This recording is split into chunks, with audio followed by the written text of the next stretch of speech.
Hello दोस्तों, नमस्कार। कैसे हैं आप सभी? तो आज के क्लास में हम लोग देखेंगे मैथमेटिक्स PYQ सीरीज का सेट नंबर। क्लास के अंदर जरूर बने रहिएगा ताकि हर एक कॉन्सेप्ट आपको अच्छे समझ में आ सके। साथ ही साथ हम आपको बता दें कि यह जो क्लासेस चल रहा है उसका PDF भी आपको मिल जाता है, जो कि आपको मिलता है मैथ्स पार्ट का टेलीग्राम के ऊपर। तो सभी लोग टेलीग्राम को भी तो आइए शुरुआत करते हैं। देखिएगा, आज का पहला क्वेश्चन जो है वो आपका क्या है। यह जो सेट आज का हमने उठाया है वो आपका ग्रुप डी 2022 का है। ठीक है, 17/8/2022 को जो दूसरे शिफ्ट में आपका पेपर हुआ है उसका हमने आपसे कहा है तैयारी करने के लिए आपके पास जो है ओरिजिनल क्वेश्चन होना बहुत जरूरी है। यानी जब भी आप सेट प्रैक्टिस करें तो ओरिजिनल क्वेश्चन से करें।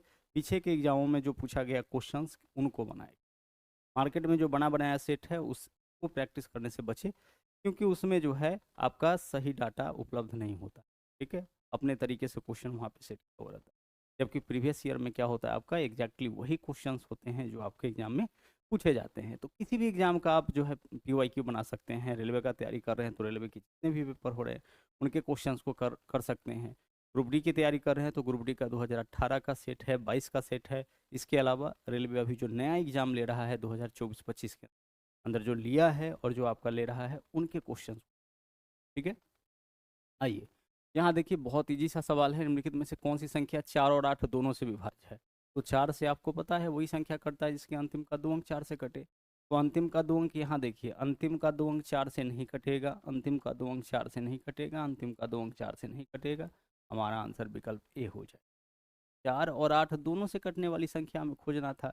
तो 4 से देखें तो 4 से यह वाला नंबर कट रहा है, 4 से वही संख्या कटता है जिसके लास्ट के दो अंक 4 से कटे। तो यह 4 से नहीं कटा, यह 4 से नहीं कटा, यह 4 से नहीं कटा, तीन ऑप्शन तो हम ऐसे ही हटा दिए। तो हम जो चौथा ऑप्शन होगा उसको चुन लेंगे। यहाँ देखिए, हमें यह बताना है इन दोनों का अनुपात। तो sine square 22 degree plus sine square 68 degree का मान आपका एक। और उसी प्रकार से कॉस स्क्वायर 33 डिग्री और कॉस स्क्वायर 57 डिग्री का मान एक हो जाए। और हमें बताना है इसी दोनों का अनुपात क्या होगा, 1:1 आपके को आपका आंसर। साइन स्क्वायर के बीच जब भी प्लस का चिन्ह रहे और उसके एंगल को जोड़ने पे 90 आए। जैसे देखिए, साइन स्क्वायर बीच में प्लस है, एंगल को जोड़िए, 68 + 22 कितना है 90। तो इसका योग आपका एक हो जाए। कॉस स्क्वायर के बीच प्लस का चिन्ह रहे और इसके एंगल को जोड़ने पर अगर 90 आ रहा होगा तो इसका भी योगफल आपका एक होगा। तो यह आपका एक, यह आपका एक, इसी का अनुपात हमें बताना था। 1:1 यह हमारा आंसर हो। 48, 72 और एक अन्य संख्या x का लघुत्तम समावर्तक 576 है। तो निम्नलिखित में से कौन सा संख्या x का मान हो सकता है? देखिए, 48, 72 और एक और संख्या तीसरा x है। देखिएगा, यहाँ पे एक तो 48 है, दूसरा 72 है और तीसरा संख्या x। हमें ऐसा लेना है कि इसका एलसीएम जो हो वो आपका कितना हो जाए, एलसीएम 73 हो। तो हमें x का मान बताना है। क्या हम 144 ले सकते हैं? नहीं ले सकते। 144 अगर लीजिएगा तो 48, 72, 144 का एलसीएम 144 हो जाएगा, क्योंकि 144 इससे भी कटता है, इससे भी हमने आपको एलसीएम निकालने का शॉर्टकट तरीका बता रखा है। जैसे मान लीजिए आपसे यह कहा जाए कि 3, 6 और 12 का बताइए कि एलसीएम क्या होगा। तो एलसीएम के लिए क्या करेंगे, सबसे बड़ी वाला संख्या को पकड़, और अगर सबसे बड़का संख्या को बाकी का सभी संख्या काट रहा होता है तो यही हो जाएगा। या फिर मान लीजिए इस तरह से है, 3, 6, 9 है। एलसीएम के लिए हम क्या करेंगे, सबसे बड़का संख्या को पकड़ेंगे। बड़का को सब काट रहा है, यह काट रहा है, नहीं काटा, तो बड़का का पहाड़ा हम तब तक पढ़ेंगे जब तक छोटका ना काटे। तो 9 एकम 9, ये काटेगा नहीं, 9 दूना 18, 18 कोई भी काटेगा, ये भी काटेगा, तो एलसीएम 18 हो जाएगा। तो अगर हम यहाँ पे 144 लेते हैं x के जगह, तो 48, 72, 144 का एलसीएम 144 हो जाएगा, क्योंकि 144 जो है 72 से भी कटेगा, 48 से भी कटेगा। 288 लेते हैं तो 288 भी आपका 72 से 144 का ही डबल है। तो 144 का ही डबल है तो 288 आपका 72 और 48 दोनों से कटेगा। ठीक है, यानी 288 हो जाएगा। 96 भी हमारा नहीं हो सकता है, क्योंकि जब आप 96 रखिएगा तो 48, 72 और 96 का एलसीएम आपका, अगर इसको बेसिक से भी निकालने चले जाए, 48 है, 72 है, 96 है, सबका सब आपका यहाँ पे 24 से कटेगा। तो चलिए हम 24 से ही काट लेते हैं। तो 24 दूना 48, 24 72 और 24 चौके यहाँ पे 96 हो। ठीक है, फिर अगर आप इसमें 2 से भाग करिएगा तो क्या हो जाएगा, 2 एकम 2, 3 और यहाँ पे आपका 2 हो जाएगा। 3 दूना 6 दूना 12, 12 × 24, 12 × 24 कितना होगा आपका 576, तो नहीं होगा। 3 ऑप्शन आप हटा दिए हैं, चौथा ऑप्शन आपका बचा, वही क्या हो जाएगा, आंसर आपके को। ठीक, आगे चलिए अगले सवाल। बोला है 7 मीटर त्रिज्या और 20 मीटर ऊंचाई वाले एक बेलनाकार टंकी में भरे पानी की मात्रा ज्ञात कीजिए। टंकी पूर्ण रूप से भरी की मात्रा यानी हमें बताना है टंकी का वॉल्यूम। और वॉल्यूम कहने का यह मतलब है कि यह आपका क्या है, बेलनाकार है बर्तन।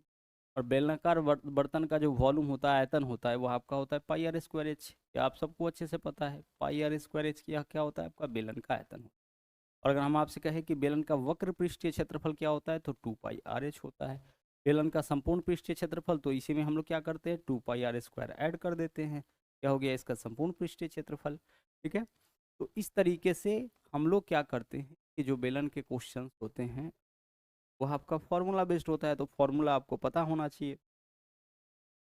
फॉर्मूला क्या होता है, एक वक्र पृष्ठीय क्षेत्रफल 2 पाई आर एच, संपूर्ण पृष्ठीय क्षेत्रफल 2 pi R H plus 2 pi R square, और आयतन होता है पाई आर स्क्वायर एच। अब इसमें वैल्यू पुट करेंगे, आंसर हमारा आ जाएगा। पाई के जगह क्या लिखते हैं हम लोग, 22/7। आगे देख लीजिए आर स्क्वायर, तो आर का वैल्यू कितना है, 7 मीटर त्रिज्या है, तो 7 का स्क्वायर यानी 7 × 7 हम यहाँ पे लिखेंगे, 49 मीटर स्क्वायर हो जाए।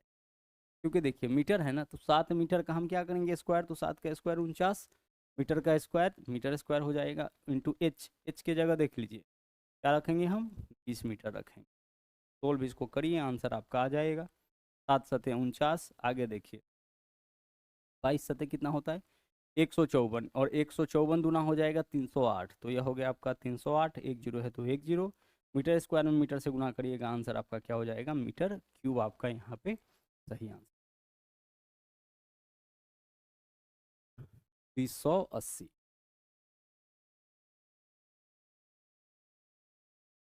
क्या होगा आपका, 380। आगे चलिए, अब एक चीज और यहाँ पे कर सकते थे, देखिए हमारा आंसर कौन होगा, जिसमें 22 × 7 × 20 होगा। तो 20 कहने का मतलब कि जिस किसी संख्या में 20 से गुना करिएगा उसके लास्ट में 0 आएगा, तो यह ऑप्शन हमारा आंसर नहीं होगा। ठीक है, 20 से अगर कोई संख्या कट रहा है, इसका मतलब वह 5 और 4 दोनों से कटेगा। देखिए यह नंबर आपका 5 से नहीं कटेगा, यह नंबर आपका 5 से नहीं, तो यह सब हमारा आंसर नहीं हो सकता है। अगर कभी ऐसा लगे कि गुना करना थोड़ा मुश्किल हो रहा है, ज़्यादा बड़ा डाटा है, तो उस केस में आप इस तरीके से भी आंसर निकाल सकते हैं। अगला सवाल देखिए यहाँ पे क्या है, यह एक व्यंजक दे रखा है और इसका बोला कि विस्तारित रूप क्या होगा।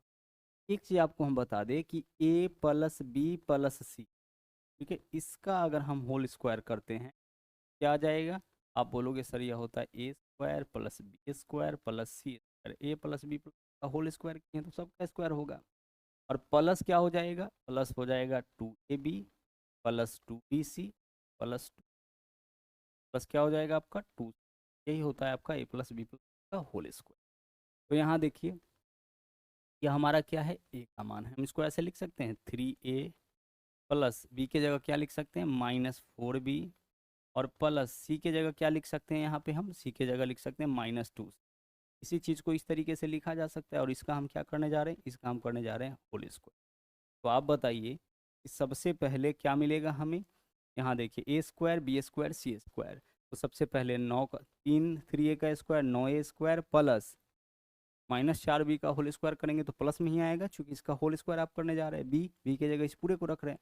तो 9 16 और 4, तो 9 16 और क्या मिलेगा हमें, 9 16 और 4, तो 9 16 4 इसमें है, इसमें नहीं है 9 16 4। ठीक है, आगे देखिए 9 16 4 यहाँ भी है, 9 16 4 यहाँ भी है, तो 3 ऑप्शन अभी तक हमारे पास बच रहा है। अब आगे चलिए, अब क्या होगा, देखिए a² + b² + c² -2ab, तो 2 × a × b, तो 2 × a, 2 × 6 = 24। 2ab का मान जो होगा वो आपका नेगेटिव होगा, यानी माइनस में होगा, तो सभी ऑप्शन में 2ab माइनस में है, प्लस 2bc। तो bc मतलब इन दोनों को गुना करिएगा और 2 गुना, तो 4 दूना 8 दूना 16, 16 आपका क्या होगा, प्लस में होगा। 16 आपका प्लस में यहाँ है, यहाँ नहीं है, तो इस ऑप्शन को हटा देंगे। और आगे फिर क्या लिखेंगे, 2ca, तो 2 × 2 4 × 12, यानी आपका यहाँ पे माइनस में 12 होगा, तो विकल्प डी हमारा आंसर हो जाए। ठीक है, क्या होगा, यहाँ पे देखिए 2ca तो होगा ना, तो 2ca 2 गुने सी के जगह क्या होगा, -2c, और a के जगह 3a, तो 2 × 6 माइनस है तो माइनस, और 6 दूना 12, यानी -12ac वाला जो होगा वही हमारा आंसर हो जाएगा। कहने का मतलब है कि इस फॉर्मूला पे ले जा करके हम अपने क्वेश्चन का आंसर जो है वो क्या कर सकते हैं, इजीली हम लोग निकाल सकते हैं। हम इसमें देखेंगे कि कहाँ डिफरेंसेज है।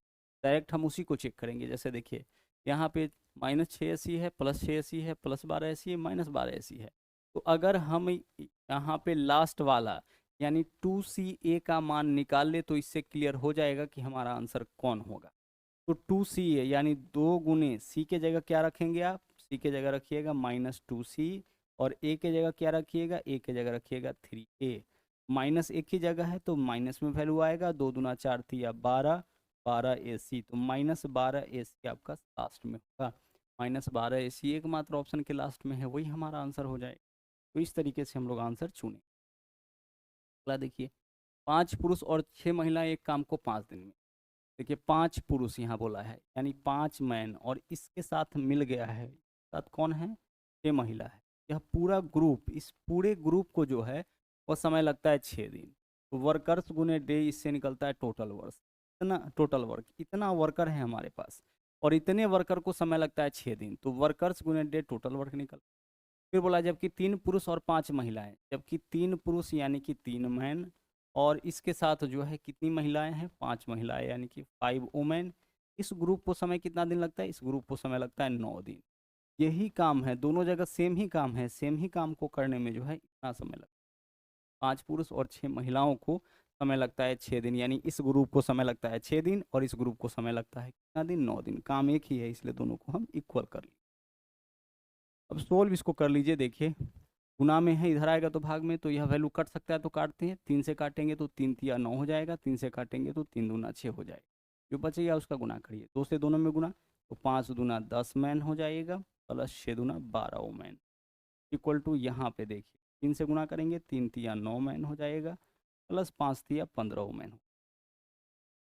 9 मैन इधर आके 10 मैन में से घटेगा तो केवल मैन बचेगा, बराबर 12 वुमेन इधर आके 15 वुमेन में से घटेगा तो 3 वुमेन। यहाँ से मैन और वुमेन का इफिशियंसी आपका निकल जाएगा। देखिए एम के सामने क्या वैल्यू है, 3, तो एम का वैल्यू 3 हो जाएगा। डब्लू के सामने क्या वैल्यू है, कुछ नहीं है मतलब 1, तो डब्लू का वैल्यू 1 हो जाएगा। रेशियो में यह चीज़ आपको बताया जाता है। जैसे मान लीजिए 2A बराबर 3B है, तो यहाँ से A/B का मान क्या होगा, तो A के सामने जो वैल्यू दिख रहा होगा ना वह A का मान हो जाएगा, और B के सामने जो वैल्यू दिख रहा होगा वह आपका, ठीक है। अब हमें क्या बताना है कि 3 पुरुष और 2 महिला उसी काम को कितना दिन में।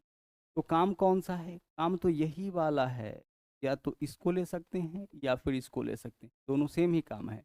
इसी काम को हमें किससे लेना है, इसी काम को हमें लेना है 3 पुरुष और 2 महिला। तो देखिए हम क्या करेंगे, काम हमारे पास क्या था सर, काम हमारे पास था 5 वुमेन और 6 मैन, 5 मैन और 6 वुमेन के लिए कितने दिन का, 6 दिन का टोटल वर्क तो यही था। इसी टोटल वर्क को हमें किससे लेना है, अब हमें इससे लेना है 3 पुरुष और 2 महिला से। 3 पुरुष और इसके साथ 2 महिला, इससे हमें इस काम को लेना है। क्या करेंगे हम, अब सबका जो इफिशियंसी है उसको यहाँ पे डाल देंगे। एक मैन का इफिशियंसी 3 है, तो 5 मैन का क्या हो जाएगा, 5 तिया 15 हो जाएगा। एक मैन का 3 है तो 5 मैन का 15, एक ओमैन का 1 है तो 6 ओमैन का हो जाएगा 6, तो 15 6 21 गुना 6, ऊपर में हो गया आपका 21 गुना। यहाँ देखिए एक मैन का इफिशियंसी 3 है तो 3 तिया 9 हो जाएगा 3 मैन का, एक ओमैन का 1 है तो 2 ओमैन का 1 हो जाएगा, 2 ओमैन का आपका 2 हो जाएगा, 9 2 11, 21 गुने 6 कितना होता है आपका 126, 126 बट्टा 11, 126 बट्टा 11, 11 गुने 11 121 होता है, शेष क्या बचा 5, यानी 11 सही, 11 विकल्प भी आपका इस क्वेश्चन का होगा।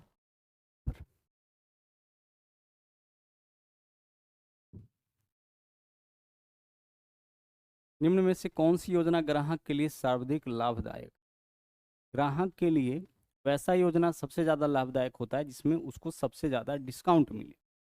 तो पहला योजना में बोला है 5 खरीदे और 3 मुफ्त पाएँ। देखिए पहला योजना में क्या है, 5 खरीदे और 3 मुफ्त पाएँ, यानी 3 का यहाँ पे बचत हो रहा है, 3 फ्री में मिल रहा है, कुल कितना पे, कुल 8 पे। देखिए 5 खरीदा और 3 मुफ्त पाया, यानी अंकित मूल्य हमारा कितना हो जाता है, 5 + 3 8, इस 8 में ना 3 फ्री है, ठीक है। तो 3 का लाभ हो रहा है आपका, 3 का डिस्काउंट मिल रहा है 8 पे, परसेंटेज के लिए हम क्या करते हैं 100 से गुना करते हैं। में निकाल लीजिए कितना परसेंट का डिस्काउंट हो रहा है, 4 से काटेंगे 4 दूना 8, 4 से काटेंगे 25, 25 या 75, 75 बट्टा 2 यानी कि 37.5% यहाँ डिस्काउंट मिला। कितना डिस्काउंट मिला यहाँ पे 37, पहले योजना में। दूसरा योजना में डिस्काउंट देखिए, 5 खरीदे और 6 पाए, 5 खरीदे और 6 एक्स्ट्रा नहीं है, 6 पाए, यानी ज़्यादा कितना मिला, सिर्फ एक। कुल कितना पे, 6 पे, परसेंटेज के लिए गुना करेंगे 100 से, यह जो वैल्यू हो जाएगा आपका 16 दशमलव समथिंग हो जाएगा, 16 छक्के 96, 4 बचेगा 40, 6 इस तरीके से इतना परसेंट यह आपका हो जाएगा दूसरे योजना। तीसरा योजना में देख लेते हैं कितना डिस्काउंट, 10% और 5% की दो क्रमिक छूट। तो 10% और 5% की दो क्रमिक छूट के बदले एक समतुल्य छूट निकालेंगे, तो a plus B minus A B बट्टा 100। यह चीज़ आपको पता है, दो क्रमिक छूट के बदले एक समतुल्य छूट निकालना होगा, तो यही फॉर्मूला है, 0 से 0 कैंसिल, 10 और 15 25, 25 माइनस क्या होगा आपका, 25 माइनस 1.5, 25 में से एक घटाएंगे 24, 24 में से 0.5 घटाएंगे तो 23 दशमलव कितना हो जाएगा, 5%। तो देख लीजिए यहाँ पे सभी योजना का डिस्काउंट दिख रहा होगा। अब आप बताइए कि सबसे ज़्यादा डिस्काउंट किस में मिला, किस योजना में, पहला योजना में। तो ग्राहक के लिए सबसे ज़्यादा लाभदायक कौन सा योजना है, पहला योजना। यानी पहला योजना से अगर कोई वस्तु ग्राहक खरीदता है तो वह सबसे ज़्यादा लाभ में रहेगा, क्योंकि उसको यहाँ पे सबसे ज़्यादा डिस्काउंट मिला। 5 खरीदे 3 मुफ्त पाए, यानी 3 का डिस्काउंट आपका मिल रहा है। कुल कितना पे, अंकित मूल्य यहाँ पे 3 और 5 8 हो जाएगा। यहाँ 5 खरीदे और 6 पाए, 6 मुफ्त नहीं है, वहाँ 5 पे 3 एक्स्ट्रा मिल रहा है, यहाँ 5 खरीदने पर 6 मिल रहा है, यानी एक ही आपका फ्री मिल रहा है। तो भाषा का चक्कर है, थोड़ा ध्यान रखिएगा, एक फ्री मिल रहा है कितना पे, 6 पे। अगला देख लीजिए, क्वाड्रेटिक इक्वेशन का क्वेश्चन है और बहुत अच्छे तरीके से हम क्वाड्रेटिक इक्वेशन पढ़ा रखे हैं। यहाँ भी देखिए इस कॉन्सेप्ट को क्लियर करते हैं। यह जो इक्वेशन है बोला, इसके मूलों की प्रकृति क्या होगी। मूलों की प्रकृति जब भी आपको पता करना होता है ना, तो हम लोग निकालते हैं बी स्क्वायर माइनस 4ac का मान निकालते हैं, बी स्क्वायर माइनस 4ac। आप बोलोगे सर बी ए सी इसमें क्या होता है। तो किसी भी क्वाड्रेटिक इक्वेशन में, द्विघात समीकरण में, एक्स स्क्वायर के गुना में जो वैल्यू होता है वो आपका ए का मान होता है, तो ए का मान यहाँ 3 हो जाएगा। जो एक्स के गुना में होगा वह बी का मान, तो बी का मान 6 हो जाएगा। और जो कांस्टेंट वाला पार्ट होता है जिसमें ए बी सी लगा नहीं होता है, वह सी का मान।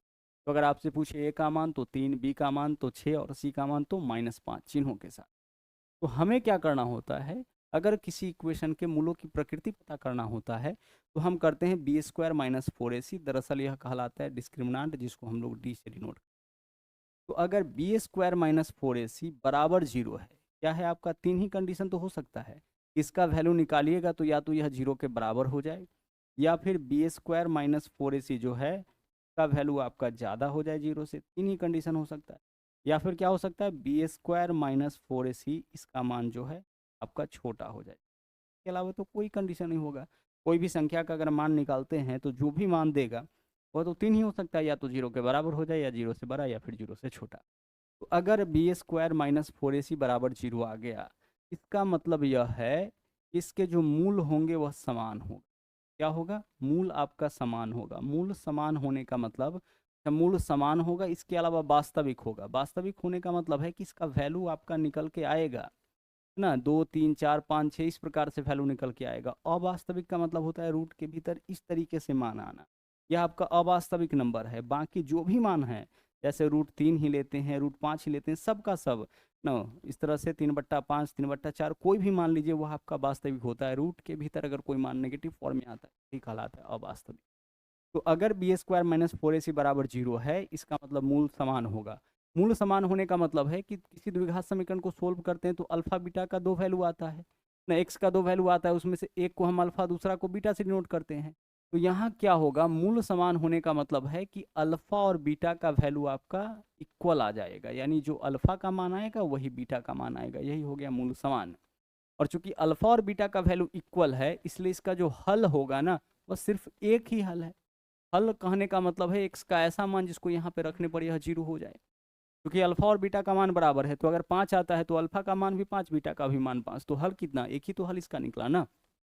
ठीक है, आगे चलिए। अब अगर बी स्क्वायर माइनस 4ac बराबर 0 है, इसका मतलब मूल आपका क्या होगा, असमान होगा। मूल असमान कहने का मतलब कि एक्स का जो 2 डिफरेंट वैल्यू आएगा वो आपका अलग अलग, यानी अल्फा का वैल्यू कुछ और मिलेगा, बीटा का वैल्यू कुछ और आपको मिलेगा। और साथ ही साथ यह क्या हो जाएगा, यह भी आपका वास्तविक होगा, यानी कि मान निकल के सामने आएगा। लेकिन अगर बी स्क्वायर माइनस 4ac बराबर 0 है तो मूल क्या होगा, अवास्तविक होगा। या क्या होगा, इसका सॉल्यूशन नहीं निकल पाएगा, मूल आपका यहाँ पे अवास्तविक हो जाएगा। ठीक है, क्या होगा, अवास्तविक हो जाएगा। बी स्क्वायर माइनस 4ac बराबर 0 लेस देन 0 होगा। 0 से छोटा कहने का मतलब कि नेगेटिव नंबर अगर आ जाए इसका मतलब मूल क्या होगा, अवास्तविक होगा। अगर B square minus 4ac greater than 0 है इसका मतलब मूल असमान होगा, यानी कि अल्फा और बीटा का दो डिफरेंट वैल्यू आएगा। और अगर बी स्क्वायर माइनस 4ac बराबर 0 है तो अल्फा और बीटा का सेम वैल्यू आएगा। तो इस केस में अगर सॉल्यूशन पूछा जाए कि कितने हल होंगे तो एक हल। इस केस में कितने हल होंगे, इस केस में आपका दो हल होगा, क्योंकि अल्फा बीटा का वैल्यू अलग अलग आया है ना। हो सकता है अल्फा का वैल्यू 5, बीटा का वैल्यू 6, इस तरीके से आए। यहाँ 5 रखने पर भी 0 आ सकता है, 6 रखने पर भी 0 आ सकता है, इस तरीके से। और अगर लेस देन 0 आ गया इसका मतलब है कि इसका आपका मूल, इसका सॉल्यूशन ही नहीं हो पाएगा, कोई हल नहीं होगा, इसके सॉल्यूशन का संख्या 0 हो जाएगा, मूल क्या होगा, अवास्तविक। अब क्या बोला है यहाँ पे, इसके मूलों की प्रकृति पता करिए। तो आप निकालिए बी स्क्वायर माइनस 4ac। तो बी का मान क्या है, 6। तो बी स्क्वायर तो 6 का स्क्वायर कितना, 36, माइनस 4ac तो 4 गुने 3 गुने 5, तो 4 तिया 12 पंचे 60, प्लस कितना हो जाएगा, प्लस 60 होगा। क्यों ऐसा होगा, बी स्क्वायर किए ना, 6 का स्क्वायर 36, 4ac तो 4 गुने ए के जगह 3 गुने सी के जगह क्या रखिएगा आप, -5। कैलकुलेट करिए, 4 तिया 12 पंचे 60 माइनस 60, तो 36 माइनस माइनस 60 यानी प्लस 60 हो जाएगा। तो कितना हो गया, 96। यह वैल्यू आपका 96 हो गया। इसको देख के बताइए कि कौन से कैटेगरी में बी स्क्वायर माइनस 4ac का मान आया। Sir B square minus 4ac का मान हमें दिख रहा है ग्रेटर देन 0। 0 से क्या दिख रहा है, बड़ा दिख रहा है। इसका मतलब अल्फा और बीटा का वैल्यू क्या आएगा, डिफरेंट डिफरेंट, यानी असमान और वास्तविक हो जाएगा। तो यहाँ पे मूल वास्तविक और क्या होगा, मूल वास्तविक और असमान हो जाएगा। मूल क्या होगा इसका, वास्तविक होगा और असमान, यानी कि दो अलग अलग मूल यहाँ पे निकल के सामने आएगा। आगे चलिए, जब दो तिर्यक रेखाएं तीन समानांतर रेखाओं को प्रतिच्छेद करती है तो पहले तिर्यक रेखा द्वारा निर्मित अंतःखंडों का अनुपात 3:4 है, तो दूसरे तिर्यक रेखा खंडों द्वारा निर्मित अंतःखंडों का जो अनुपात होगा वह भी आपका 3:4 ही हो जाता है। यह आपका सेम रहता है। जब भी तीन तिर्यक छेदी रेखाओं, तीन समानांतर रेखाओं को अगर कोई तिर्यक दो तिर्यक छेदी रेखा अगर इस तरीके से काटता है तो जो रेशियो है वो आपका क्या होता है, अंतःखंडों का इक्वल हो जाता है। अगला सवाल देखिए क्या है, एक वस्तु को 1920 में बेचने पर उतना ही लाभ अर्जित होता है, उतना ही परसेंटेज, जितना 1500 में हानि। तो सवाल जब भी ऐसा है ना कि लाभ और हानि परसेंटेज समान हो तो क्रयमूल निकालने का तरीका है कि पहला जो विक्रयमूल है 100 और दूसरा जो विक्रयमूल है 100, इन दोनों का आप निकाल दीजिए औसत, यानी दोनों को जोड़ करके 2 से भाग, ये क्या हो जाता है। ऐसा कब करेंगे, जब इस कीमत पर बेचने पर उतना ही प्रतिशत हानि हो या उतना ही रुपए का हानि हो जितना इस कीमत पर बेचने पर लाभ हो रहा। इस कीमत पर बेचने पर उतना ही लाभ हो जितना इस कीमत पर बेचने पर हानि, यानी पहला विक्रय मूल्य में उतना ही लाभ जितना दूसरे विक्रय मूल्य में हानि, या पहला विक्रय मूल्य में उतना ही हानि जितना दूसरे विक्रय मूल्य में लाभ। उस केस में क्रय मूल्य निकालने के लिए हम दोनों को जोड़ करके क्या करते हैं, 2 से भाग करते हैं। 19, 15, 34, 120 बट्टा 2, 1700 क्या हो जाएगा आपका 10, तो 1710 आपका क्रय मूल्य हो गया। हमें बताना है कि 10% लाभ के लिए विक्रय मूल्य क्या होना चाहिए। 1710 का सामान है, 10% लाभ चाहिए, यानी इसके 110% में वस्तु को हम बेच देंगे, तभी तो 10% लाभ होगा। 00 से 00 कैंसिल, 11 से गुना कर लीजिए, 1 हो गया, 1 और 7 8 हो गया, 7 और 1 फिर 8 हो गया, और फिर इधर आपका 1 1800 कितना हो जाएगा, 81 विकल्प ये आपका इसका और राइट आंसर।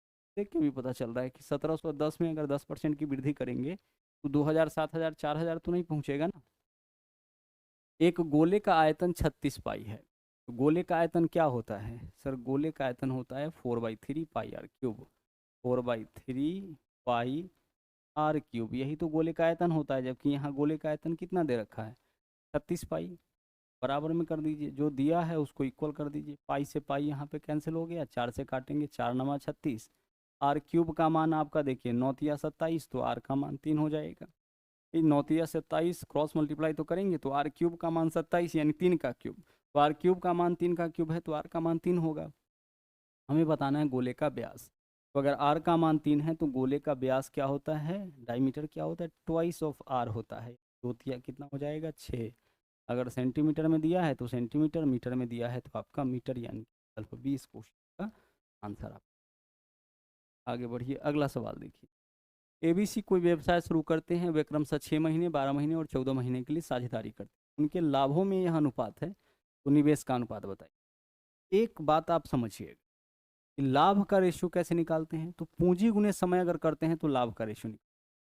जैसे ए का अगर पूंजी है, इसको CA से डिनोट करते हैं, ए की पूंजी गुने ए का समय, इससे क्या निकलेगा, इससे निकलेगा ए का लाभ। ठीक है। उसी तरीके से बी की पूंजी गुने बी का समय से क्या निकलेगा, बी का लाभ। उसी तरह से सी की पूंजी गुने सी का समय, इससे क्या निकलेगा, सी का लाभ निकलेगा। तो ये आपका लाभ का रेशियो हो जाएगा। जितना पार्टनर है इस तरीके से निकाल सकते हैं। सी क्या है, सी फॉर कैपिटल है और टी फॉर टाइम है। जहाँ ए लगा हुआ है समझिए ए का, जहाँ बी लगा हुआ है समझिए बी का। तो पूंजी गुने समय से क्या निकलता है, लाभ। ए का लाभ ए की पूंजी गुने ए का समय, बी का लाभ बी की पूंजी गुने बी का समय, सी का लाभ सी की पूंजी गुने सी का समय। यानी जितनी पूंजी जितने समय के लिए लगा के रखेगा, पूंजी और समय का गुणनफल ही क्या होता है, लाभ होता है। तो आप एक बात बताइए कि पूंजी और समय का गुणनफल जो होता है वह आपका लाभ होता है। क्या होता है, लाभ होता है, प्रॉफिट होता है। तो लाभ में अगर हम पूंजी से भाग कर ले, लाभ में हम क्या करें, लाभ में अगर हम पूंजी से भाग करें तो क्या निकल जाएगा, समय निकल जाएगा। और उसी तरीके से अगर हम लाभ में समय से भाग कर देंगे तो क्या निकलेगा, लाभ में समय से भाग कर देंगे तो कैपिटल निकल जाएगा, यानी कि पूंजी निकल। तो इस क्वेश्चन में वही तो दिया है, लाभ का अनुपात है 5-4-7।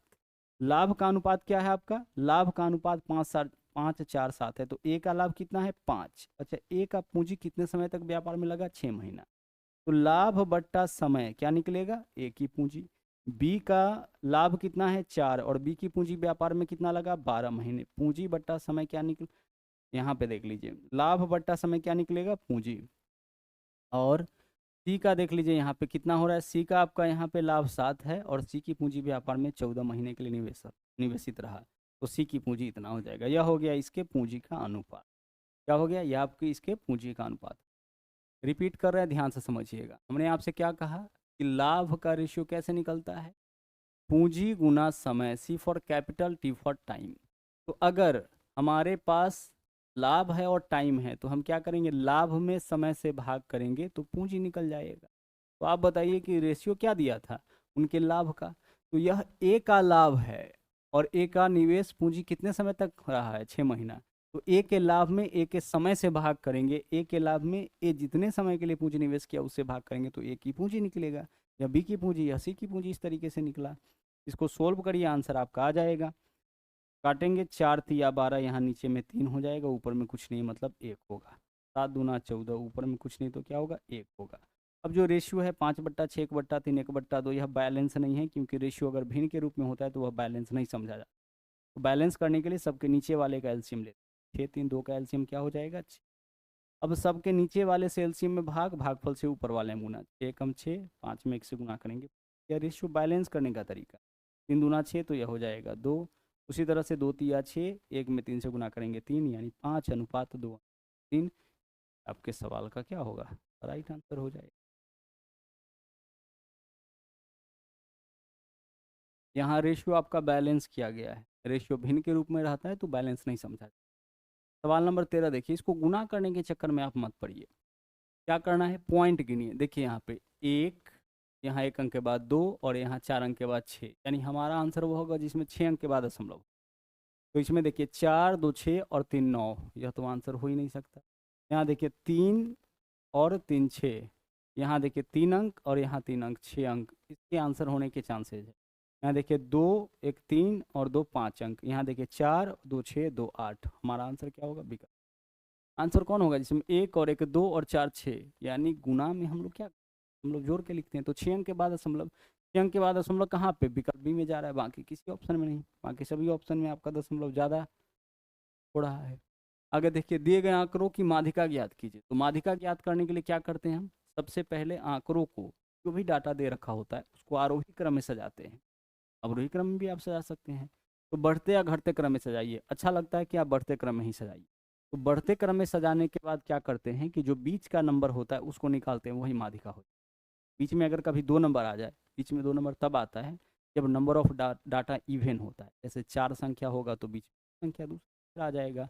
अगर 6 संख्या होगा तो बीच में आपका 2 संख्या आ जाएगा, 8 संख्या होगा तो बीच में 2 संख्या आ जाएगा, 10 संख्या होगा तो बीच में 2 संख्या आ जाएगा। लेकिन अगर 3 संख्या हो इस तरीके से 6, 9, 15 तो बीच में एक ही संख्या आएगी। 4 संख्या अगर हो इस तरह से 6, 9, 15, 18 तो बीच में आपका 2 संख्या आ जाएगा। तो बीच में अगर 2 संख्या आता है तो उन दोनों को जोड़ करके हम 2 से भाग। तो यहाँ देखिए क्या है, माध्यिका बताना है 1, 2, 3, 4, 5, 6, 7, 8, 9, 10 संख्या है। तो 10 संख्या है, इसका मतलब बीच में 2 संख्या मिलेगा। 4 लेफ्ट से हटाइए, 4 राइट से हटाइए, यानी 5वां प्लस 6ठा बट्टा 2 कर। तो आप 5वां और 6ठा नंबर निकालिए। तो देखिए इसको आपको पहले सजाना पड़ेगा आरोही क्रम में, तो सजाइए। पहला नंबर 11 है, 11 के बाद देखिए क्या है आपका 15 है, तो 11 के बाद 15 लिखिए। 15 के बाद क्या है 16 है, 16 के बाद 17 भी है, 17 के बाद यहाँ 18 भी है, 18 के बाद क्या है आपका 22 भी है, आगे भी नंबर है। देखिए 1, 2, 3, 4, हमें 5वां प्लस 6ठा बट्टा 2 करना है बस। तो 5वां 6ठा नंबर पर आकर के हम रुक जाएंगे। 18 प्लस 22 बट्टा 2, 40 बट्टा 2, यानी आंसर हमारा क्या हो जाएगा, आंसर 20 हो। हमें एक बात पता है ना कि 10 संख्या है, तो 10 को आरोही क्रम में सजाने का जरूरत नहीं है। आंसर हमारा क्या होगा, 10 संख्या के बीच में कौन होगा, 5वां और 6ठा, तो 5वां प्लस 6ठा बट्टा 2। आगे बढ़िए, ए की आयु बी की आयु की दोगुनी और बी की आयु सी की आयु की एक तिहाई। ए की आयु बी की आयु की दोगुनी और बी की आयु सी की आयु की एक तिहाई, यानी 3 व्यक्ति की आयु का यहाँ रेशियो दिया है ए बी सी। ए की आयु बी की आयु की दोगुनी और बी की आयु सी की आयु की एक तिहाई, तो सी का आयु हम 3 लेंगे, तो 3 का एक तिहाई क्या हो जाएगा, 1 हो जाएगा। बी की आयु सी की आयु का एक तिहाई हो गया, और ए की आयु बी की आयु की दोगुनी, तो यह अगर 1 है तो यह 2 हो जाएगा। इस तरीके से हम लोगों को रेशियो सेट कर देना है। ए की आयु बी की आयु की दोगुनी, बी का आयु सी की आयु का 1/3, तो सी का आयु 3, 3 का 1/3 1 हो जाएगा। ये 3 का 1/3 क्या हो जाएगा, 3 का 1/3 1 हो जाएगा। इस तरीके से आपको सेट करना है रेशियो। अब बोला एबीसी के आयु का योगफल 42। एबीसी के आयु का योगफल कितना है, 42। यहाँ से बताइए अनुपात में 2 और 1, 3 और 3 6, यानी 42 अनुपात 6 का मान है। 6 से भाग कर दिया, 1 का मान है। हमें बताना है ए और बी की आयु का योगफल। ए और बी की आयु का योगफल अनुपात में कितना है, 3, यानी अनुपात 3 का मान हमें चाहिए। 6 से काटिए, 6 सत्ते 42, 7 गुना 3 यानी 21 वर्ष आपके क्वेश्चन का क्या होगा, राइट आंसर हो 21 वर्ष। आगे चलिए अगला सवाल देखिए। यहाँ देखिए रिकरिंग का सवाल है। सोल्व करने का क्या तरीका होता है, ऐसे क्वेश्चन में अगर कुछ के ऊपर बार हो और कुछ के ऊपर ना हो तो हम क्या करते हैं, पूरा को संख्या मानते हैं। तो यह पूरा देखिए 424 हमारा संख्या होगा। अब इसमें से उसको हटा लेते हैं जिसके ऊपर बार नहीं है, तो 4 के ऊपर नहीं है तो 4 को हटा लीजिए। पूरा को संख्या माने, 0.0 से कोई मतलब नहीं ना। बार वाले क्वेश्चन में पॉइंट से पहले अगर 0 हो तो 0.0 से कोई मतलब नहीं। पूरा को संख्या माने, इसको हटा लीजिए जिसके ऊपर बार नहीं है। साथ ही साथ जितना नंबर के ऊपर बार है उतना 9, जितना के ऊपर नहीं है उतना 0। 2 नंबर के ऊपर है तो 9, 1 के ऊपर नहीं है तो 1 0। 424 में से 4 हटाइएगा तो क्या हो जाएगा 420। तो 420/990 आपके क्वेश्चन का आंसर होगा। लेकिन अगर यह वैल्यू सिंप्लीफाई हो रहा है तो कर लीजिए, 0 से 0, 3 से काटेंगे ऊपर में 14 हो जाएगा, नीचे में 33, 14/33 आपके क्वेश्चन का यहाँ पे आंसर हो रहा है विकल्प बी। आगे चलिए अगला सवाल देखिए। इसके मूलों का गुणनफल पूछा है। मूलों का गुणनफल क्या होता है, C/A होता है। और मूलों का योगफल क्या होता है, मूलों का योगफल -B/A होता है। वो तो आपको याद रखना पड़ेगा। किसी भी क्वाड्रेटिक इक्वेशन द्विघात समीकरण के मूलों का योगफल यानी अल्फा और बीटा का योग -B/A और गुणनफल C/A। तो आप इसमें देख के बताइए कि सी का वैल्यू क्या है सर, 6 है, और ए का वैल्यू क्या है, 3 है। 6/3 आपके क्वेश्चन का आंसर विकल्प ए हो गया। मूलों का योगफल पूछता -B/A यानी माइनस माइनस 13 यानी 13, 13/A, 13/3 आंसर हो जाता। आगे चलिए। यदि रीना अपने घर से निकल के 3 किलोमीटर प्रति घंटा की चाल से चलती है तो एक जन्मदिन पार्टी में 20 मिनट देरी, और अपने चाल को बढ़ाकर 4 किलोमीटर प्रति घंटा करती है तो 30 मिनट पहले पहुंच जाती है कि घर और जन्मदिन वाले स्थान के बीच की दूरी। जब भी ऐसा क्वेश्चन मिले कि किसी एक दूरी को 2 अलग अलग चाल से तय करने में लगे समय में अंतर दे रखा हो, तो वहाँ पे डिस्टेंस निकालने का सबसे बेहतर तरीका है आप लिखो AB यानी दोनों स्पीड का गुणनफल बट्टा A - B यानी दोनों का अंतर, जो भी बड़ा स्पीड होगा उसमें से छोटा वाला आप घटाइएगा, है ना। अगर b का मान बड़ा होगा तो b माइनस ए कर लीजिएगा, यानी दोनों स्पीड का अंतर, और गुना यहाँ पे लिखना टाइम। टाइम कौन सा होगा? जो समय का अंतर होगा। जैसे देखिए 3 किलोमीटर प्रति घंटा के चाल से गई है, तो जाने वक्त स्पीड है 3, आने वक्त स्पीड क्या है इसका? 4 है, तो 3 गुना 4। नीचे में 3 और 4 का अंतर कितना का? 1 का, गुना समय में अंतर कितना? समय में अंतर कैसे निकालेंगे? तो देखिए जाने वक्त क्या हुआ है? 20 मिनट की देरी, और आने वक्त क्या है? 30 मिनट। अच्छा, आने वक्त नहीं है, यहाँ बोला है कि अगर स्पीड बढ़ा ले तो दोनों स्पीड से समय में जो समय लगा उसमें अंतर कितना का? तो एक बार 20 मिनट की देरी हुआ है और एक बार 30 मिनट पहले। तो 20 मिनट देरी और 30 मिनट पहले का मतलब होता है 20 + 30, 50 मिनट का अंतर समय में आया। 50 मिनट का, इसको आवर में कन्वर्ट करिए, 50/60। बस हो गया सोल्यूशन। सोल्व करिए, 0 से 0 कैंसिल, 6 से काटेंगे, यहाँ पे 3 चौके 12 है ना, 6 से काटेंगे, 6 दूना 12, 5 दूना 10। आपके क्वेश्चन का क्या होगा? यही आंसर, 10 किलोमीटर। जब भी किसी सर्टेन डिस्टेंस को दो अलग अलग चाल ए और बी से तय किया जाए और तय करने में लगे समय, दोनों ही चाल से तय करने में लगे समय में अंतर दे रखा हो, तो वहाँ पे डिस्टेंस हम लोग इस फॉर्मूला से निकाल लेते हैं। आगे देखिए 36 संख्याओं का माध्य 42 है। अभी माध्य क्या है? 42 है। बाद में यह पता चला कि एक संख्या 47 को चूक बस 41 पढ़ लिया। 47 को चूक बस क्या पढ़ लिया गया? 47 को चूक बस जो है वो आपका 41 पढ़ लिया गया। अब ध्यान से समझिएगा, पहले जो औसत था, पहले जो माध्य था वह कितना था? पहले माध्य आपका 42 था, लेकिन यह 42 माध्य कैसे निकाला होगा? 36 संख्या का माध्य 42 है ना, तो सभी 36 संख्याओं को जोड़ करके 36 से भाग करने पर माध्य आपका निकलता है। माध्य बोले औसत बोले एक ही बात है। 36 संख्याओं का यहाँ माध्य दिया है 42। कितनी संख्याओं का? 36 संख्याओं का, मतलब सभी 36 संख्याओं को जोड़ के 36 से भाग किया होगा। लेकिन ऐसा करने पर पता यह चला कि जो 42 है यह आपका सही माध्य नहीं है, ये तो गलत निकल गया। गलत के क्यों निकला? क्योंकि पूरे 36 में से एक संख्या जो कि 47 था उसको 41 पढ़ लिया गया। 47 को कितना पढ़ लिया गया? 41। इसका मतलब पूरे संख्याओं के योगफल में 6 की कमी हो जाएगा। 47 के बदले अगर 41 पढ़ा गया है, यानी कम पढ़ा गया है ना, तो योगफल में 6 की कमी हो जाएगा। औसत में कितना का कमी होगा? तो योग को औसत में बदलने के लिए हम क्या करते हैं? नंबर ऑफ डाटा से भाग करते हैं। चूंकि 36 संख्याओं के योग में कमी हो रहा है तो 36 से भाग करेंगे, तो औसत में यह कमी हो जाएगा कि इतना का कमी आपका औसत में हो गया हो। क्योंकि आप योग यहाँ पे 6 कम जोड़े हैं, तो औसत भी आपका क्या होगा? 6/36। काटे इसको, 6 बार में यहाँ पे 1 बचेगा, भाग करिए, पॉइंट दीजिएगा 10, 6 कम 6 हो जाएगा, 4 40 36, यानी 0.16 जो है वो आपका औसत कम है। यानी जो औसत देख रहे हैं ना 42, ये आपका कितना कम है? ये आपका 0.16 कम है। तो 0.16 इसमें जोड़िएगा, तब जाकर के आपका क्या होगा? सही औसत निकलेगा। तो 42 + 0.16 यानी 42.16 के करीब का जो होगा उसको हम चुन लेंगे, ये हमारा आंसर हो जाएगा।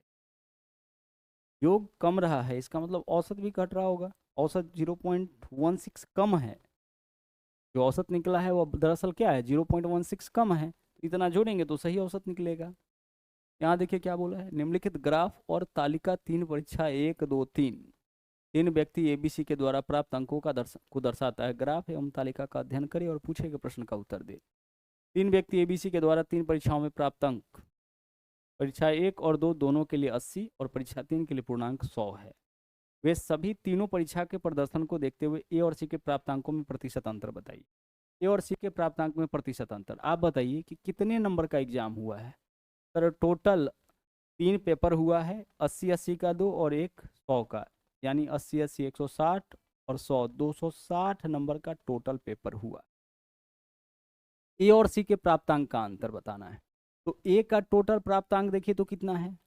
जोड़ लीजिए सर, 5 और 5 10, 0 हासिल 1, 5 5 10 और 7 17, 170 यह हो गया ए का प्राप्तांक।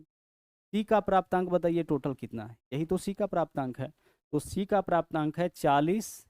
यहाँ पे देखिए 5 5 10 0 हो जाएगा, 6 4 10 4 14 और 1 15, 150 यह हो गया आपका सी का। अब बताइए कि दोनों के प्राप्तांक में अंतर कितना का? 20 का अंतर हो गया।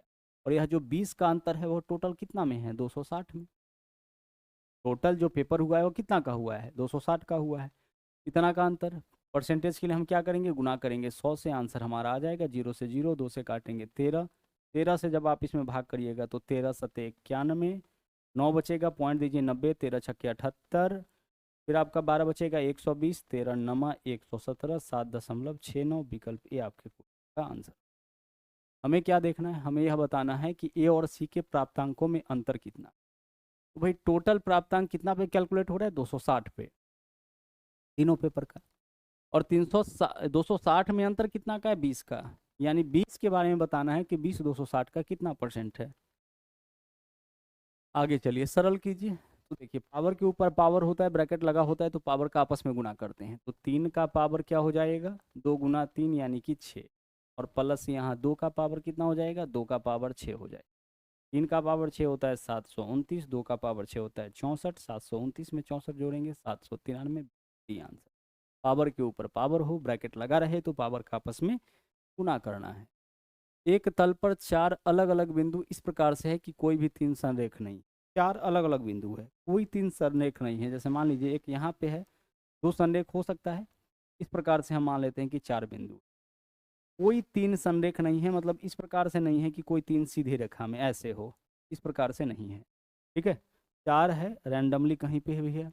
आगे देखिए, उनसे होकर खींची जा सकने वाली रिजु रेखा यानी डिस्टिंक्ट स्ट्रेट लाइन की संख्या कितना, स्ट्रेट लाइन इसे होकर के खींच सकते हैं। 4 बिंदु है ना।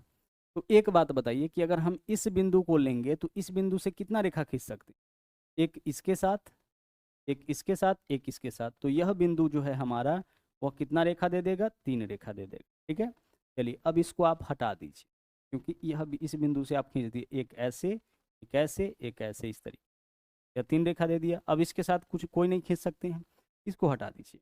अब यह बिंदु कितना रेखा दे देगा, एक यहाँ पे, एक यहाँ पे, 2। अब इसको भी 2 रेखा खींच सकते हैं, तो अब इसको भी हटा दीजिए। ठीक है, अब यह बिंदु कितना खींच सकते हैं, इस दोनों को मिला करके सिर्फ 1।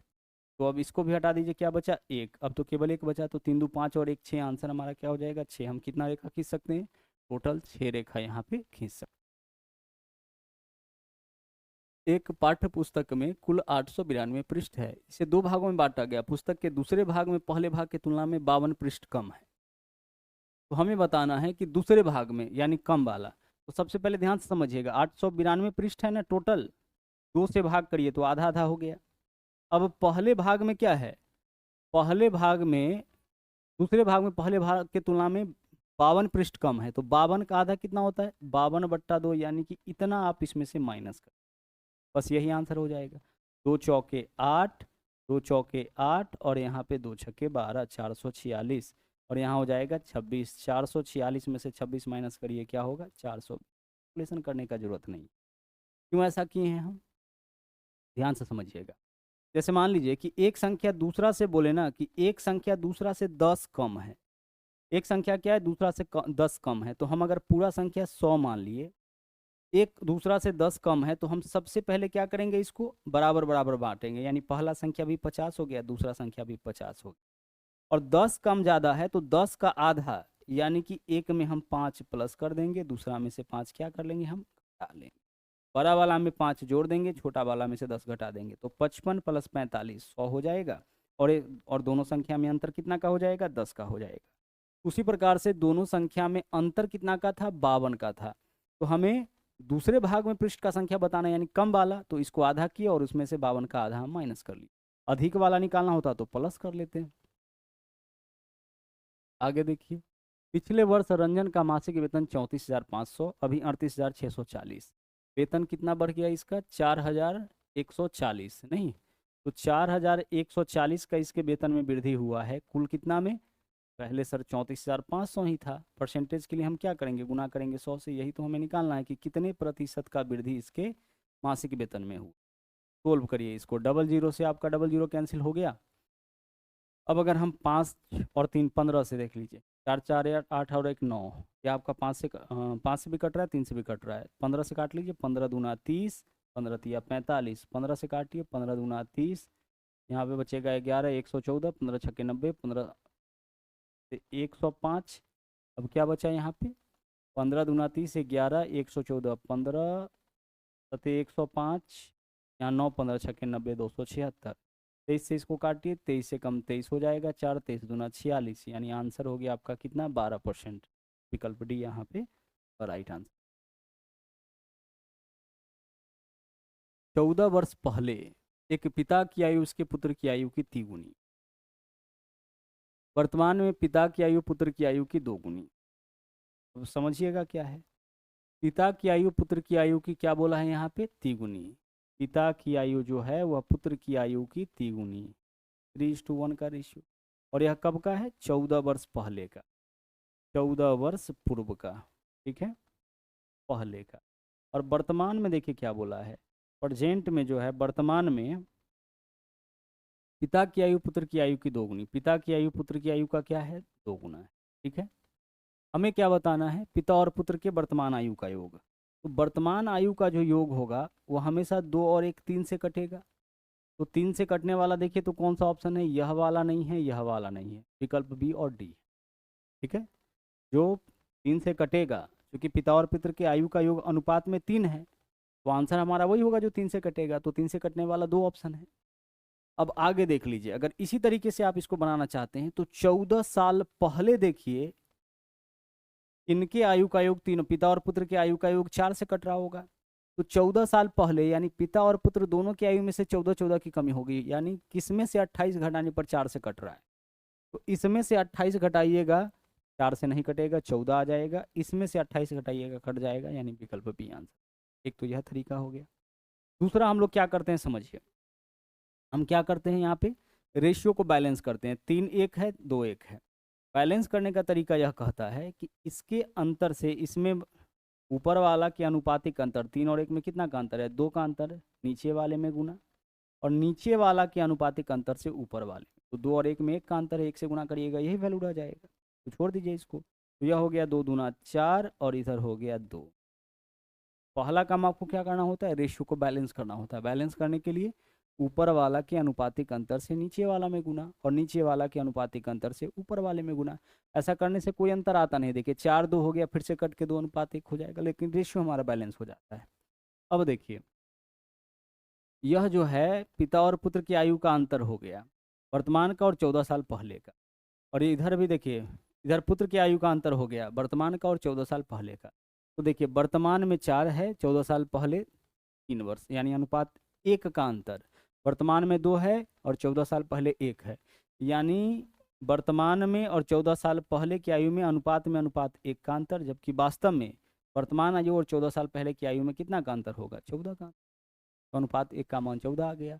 बोला है पिता और पुत्र के वर्तमान आयु का योग, तो यही तो होगा। वर्तमान आयु का योग कितना हो जाएगा, वर्तमान आयु का योग हो जाएगा 4 और 2 6 अनुपात 6, और अनुपात 1 का मान 14, 14 गुने 6 यानी कितना होगा 84। इस तरीके से भी आप आंसर डाल सकते। साधारण ब्याज पर निवेशित एक धनराशि 2 वर्ष में 1250 और 5 वर्ष में 2000 हो गया। 2 वर्ष में 1250 था ना, 5 वर्ष में 2000 हो गया, यानी 750 का वृद्धि हो गया कितने साल में 3 साल में। तो 3 साल में जो बढ़ा होगा वो ब्याज ही होगा। तो 3 साल का ब्याज इतना, तो 1 साल का ब्याज 3 से भाग करिएगा तो निकल जाएगा, तो 1 साल का ब्याज आपका 250 हो, 750 1250 से 2000 हो गया कितने साल में 3 साल में, क्योंकि 2 साल में तो 1250 था, 5 साल में इतना हो गया। यह 2 साल का मिश्र धन है, 2 साल में इतना हो गया, यानी कि 2 साल में मूलधन प्लस ब्याज मिला करके इतना, और 5 साल में इतना हो गया, यानी 5 साल में मूलधन प्लस ब्याज मिला करके इतना। तो हम इसमें से क्या किए, दोनों का जो डिफरेंस होगा वह क्या दर्शाएगा, 3 साल के ब्याज को 3 से भाग के 1 साल का ब्याज।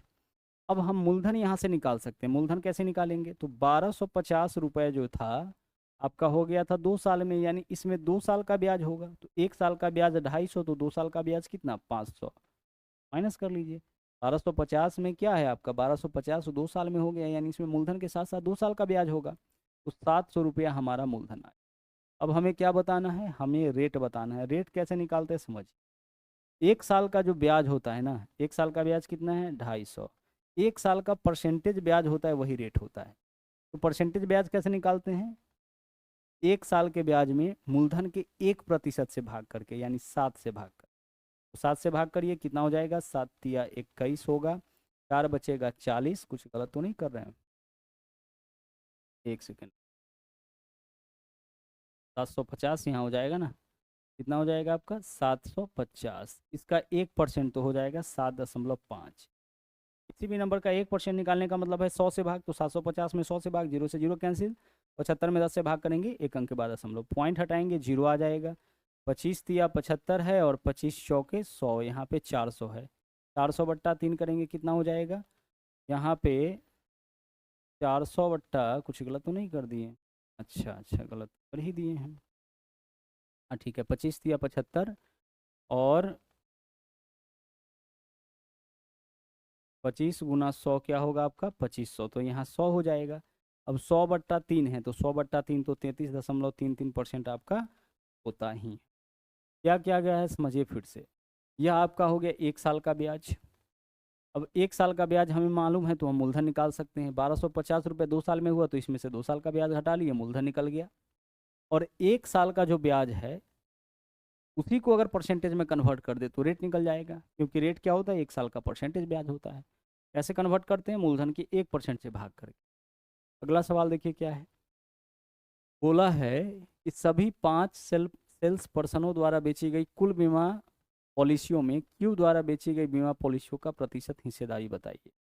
क्यू का प्रतिशत बताना है कुल बीमा जो बेचा गया है उसमें, तो यहाँ पे देखिए कुल बीमा बेचा गया है, क्यू कितना बेचा है 165, कुल कितना बीमा बेचा गया है जोड़ लीजिए, 8 5 13 6 19 1 20, 0 हासिल 2, 12 और 2 14, 14 16 हो गया आपका यहाँ पे 30, 30 और 13 हो गया आपका 43, 43 और 11 54, 54 और 12 66, 660 हो जाएगा। फिर से देख लीजिए, 8 5 13 6 19 1 20, 0 हासिल 2 2 2 4 6 10 3 13 1 14 2 16 6 हासिल 1 2 3 4 5 6, ठीक है।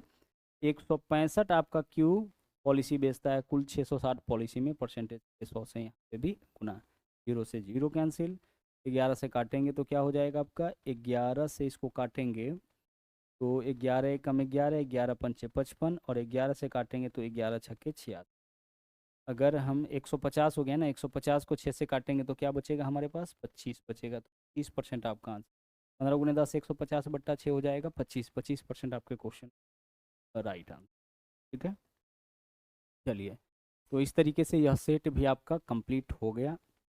का पीडीएफ आपको मैथ्स वाट का टेलीग्राम के ऊपर मिल जाएगा, वहाँ से पीडीएफ डाउनलोड कर लीजिएगा। आज के लिए इतना ही, मिलते हैं अगले क्लास में तो नया सेट देख। चलिए, थैंक यू।